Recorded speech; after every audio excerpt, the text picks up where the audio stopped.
আপনারা শুনছেন কালী কথা। এখানে শুধুমাত্র গল্প নয়, গল্পের মাধ্যমে শিক্ষা দেওয়া হয়।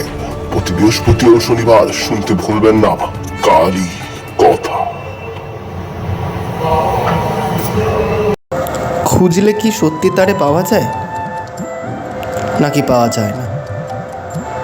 জয় তার, জয় জয় তার, জয় তার। নমস্কার, আমি অনিকেশ বৈদ্য। আজকে আপনাদেরকে যে গল্পটি বলতে চলেছি তার নামই হচ্ছে খুঁজলে কি তাকে পাওয়া যায়।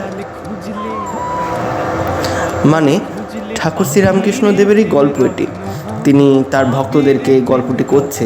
তো গল্পটি শুনবার আগে প্লিজ আমার ইউটিউব চ্যানেলটি সাবস্ক্রাইব করো, বেল আইকনটি ক্লিক করো এবং আমার সঙ্গে থাকো। তো আজকে যে গল্পটি তা শুনেই বুঝতে পারছো যে ঠাকুর শ্রীরামকৃষ্ণদেব কী বলতে চেয়েছে। তো চলো বলছি।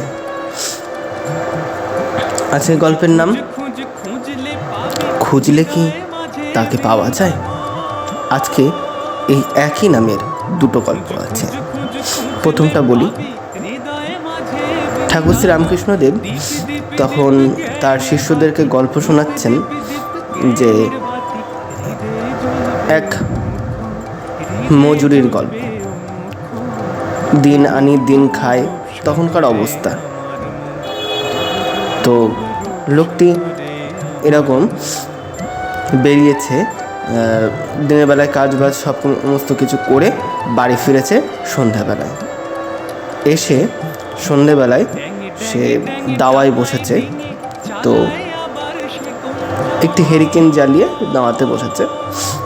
এবার বিড়ি খাবে বলে ঠিক করে। বিড়িটাও হাতে নিয়েছে যথারীতি সে, কিন্তু আগুন কোথায় পায় সে আর আগুন খুঁজে পাচ্ছে না। কোথায় আগুন নেবে তাহলে বিড়িটা জ্বালাতে পারবে বা খেতে পারবে।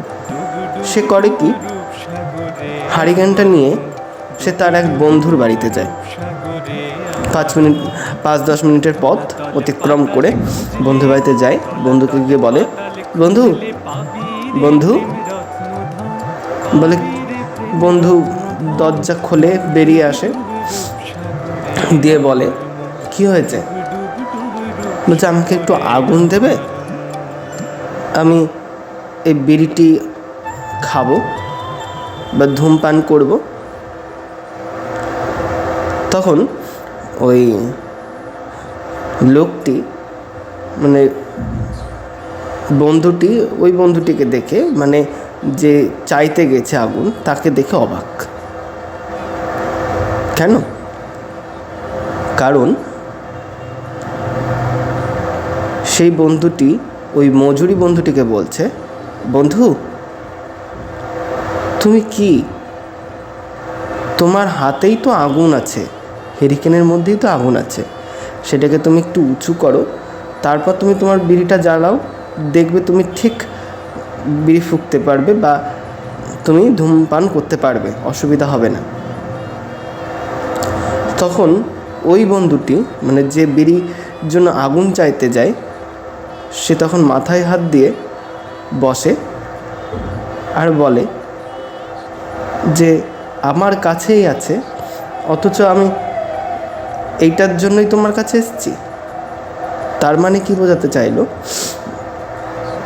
গল্পটার মধ্যে দিয়ে, মানে যেটা আমার কাছে আছে সেটার জন্য আমি এ ঘর ও ঘর খুঁজে বেড়াচ্ছি। তা করলে তো হবে না, আমার মধ্যে যাকে আছে তাকে খুঁজতে হবে, খুঁজলেই তবে তাকে পাওয়া যাবে। তো একটি গল্প গেল। আর একটা গল্প আছে। ঠাকুর শ্রীরামকৃষ্ণদেব তখন খুব তার ঘরে আসা যাওয়া করছে স্বামী বিবেকানন্দ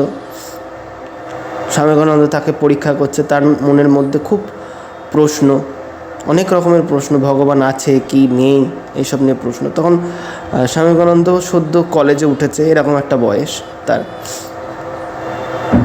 তার মনের মধ্যে অনেক প্রশ্ন, তিনি আছেন কি নেই এই নিয়ে। তো একদিন স্বামী বিবেকানন্দ তাকে প্রশ্ন করেই বসলেন, আচ্ছা ভগবান আছে, তা কোথায়, তার প্রমাণ দিন দেখি। তখন ঠাকুর শ্রী রামকৃষ্ণদেব বলে যে ঠিক আছে, তুই সকালবেলায় আয়, স্নানের সময়তে তুই আয়। এরকমই কথা মতো স্বামী বিবেকানন্দ স্নানের সময় আসে, দিয়ে ঠাকুর শ্রী রামকৃষ্ণদেব তাকে নিয়ে যায় ঘাটে, গঙ্গার ঘাটে নিয়ে যায়।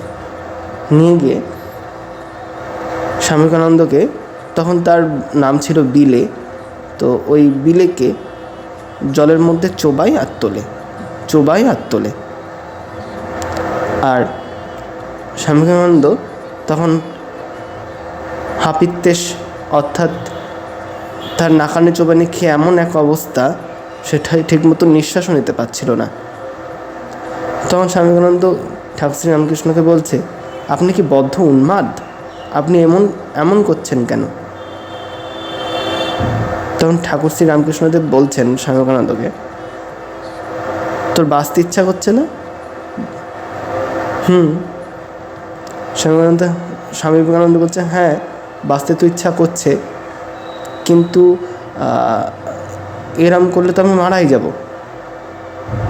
তখন ঠাকুর শ্রী রামকৃষ্ণদেব বলছে, এই যে বাঁচার জন্য তুই যে আকুলি বিকুলি করছিস, এরকমভাবে একবার ভগবানকে ডেকে দেখ, তিনি ঠিক তোকে দেখা দেবে।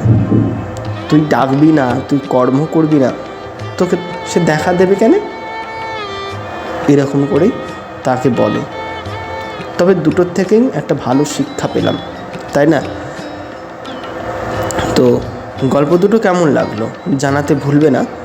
জানাতে হলে আমার কমেন্ট সেকশানে গিয়ে কমেন্ট করতে পারো, এবং ভালো লাগলে পরে সাবস্ক্রাইব, বেল আইকন ক্লিক করতে পারো। জয় তার, জয় জয় তার, জয় তার।